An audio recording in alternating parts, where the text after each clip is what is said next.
Oui, alors les émeutes en 2005, elles ont été terribles pour notre lycée parce qu'elles se sont soldées par la mort d'un collègue. Et déjà à cette occasion, on voit le peu de soutien de l'institution et même du corps enseignant, on doit dire, qui ne prend pas en compte le réel. Ça, c'est le premier point. Donc le lecteur est tout de suite baigné, si je puis dire, dans l'atmosphère de Trappes et comprend ce qu'il s'y passe.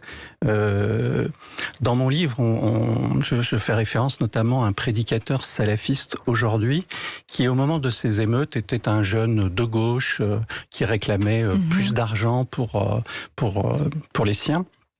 Donc je crois que ce moment a été une étape déterminante de la transformation finalement de ces banlieues. Oui. Et il va y avoir plusieurs étapes dont vous parlez. Je reviens un instant encore sur ces émeutes parce que vous avez décelé, Didier Lemaire, à l'époque, et vous évoquez un sentiment anti-français lors de ces émeutes, c'est-à-dire qu'il s'est matérialisé par certaines attaques qui visaient finalement des emblèmes de notre pays. C'est ça, des écoles, notre lycée a été attaqué, tout ce qui représente les services publics, oui. À l'époque, évidemment, vous en discutez, vous en parlez avec des collègues, vous essayez d'alerter, et même quelques années après, vous le faites, après les attentats terribles, évidemment, du 11 septembre, parce que des élèves, dans votre classe ou peut-être dans d'autres classes, se réjouissent de ce qui s'est passé et vous le voyez.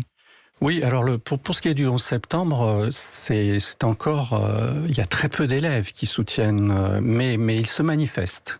En revanche... la parole se libère. La parole se libère, oui. Mais ça touche quelques élèves. En revanche, en 2015-2016...